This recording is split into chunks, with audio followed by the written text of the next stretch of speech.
د لوی افغانستان ستونزې،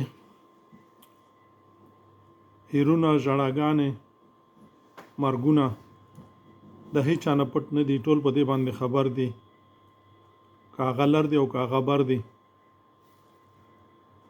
عزیزانو، د دې بلا نه د خلاصي یوه لار ده چې کوز کوم پښتانه دي، هغه پښتانه چې هغه په ځان، په پښتو، په قام، په ولس او په خاوره مین دي او نن پاڅېدلي دي چغې وي چې هغه پی ټی ایم دی، که نشنلیان دي او که عوامي نیشنل پارټي ده او داسې نور. څوک پکې په رښتیا او څوک پکې په منافقت چغې وهي. دوی به راپاڅي او بر هغه پښتانه چې هغوی په ځان، په اسلام، په امارت او په وطن باندې مین دي او قدرت هم نن په لاس کې لري، دا دواړه به د زارو غړپ کوي او یو بل به زغمي، یو بل ته به د ورورولۍ او د دوستۍ لاس ورکوي او خپله خاوره به د غاصب نه خلاصوي. بله هیڅ لاره نه لري. په منځ کې برک کوم پښتانه دي یا په امارت کې دي او هغوی د لارو پښتنو سپکاوی کوي، پیغورونه ورکوي، پوه شه چې دا د هغوی دشمن دی، د ټول قام دشمن دی، د ټولې خاورې دشمن دی. او همداسې په لارو پښتنو کې چې کوم برو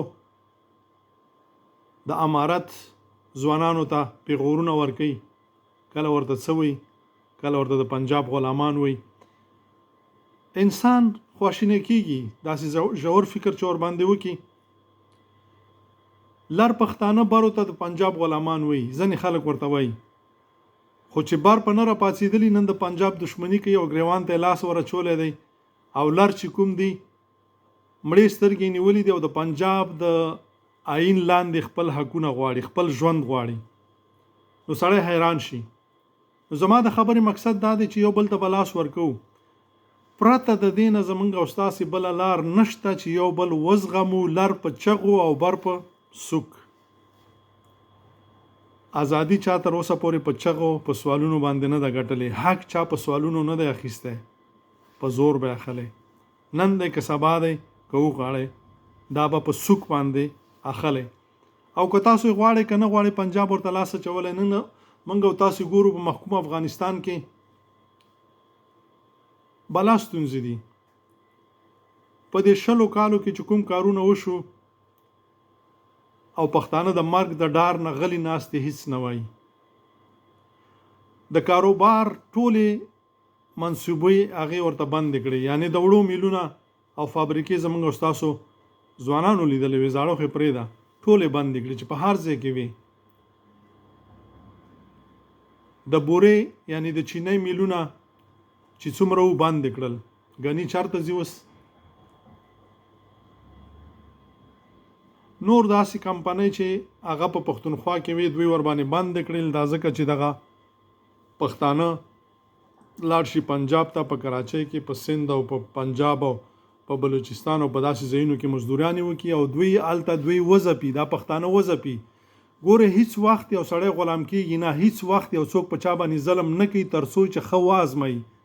دې پنجاب موږ وازمایلو، هغه کارونه را سره وکړل چې موږ سر ټیټ که جی 1535 0800.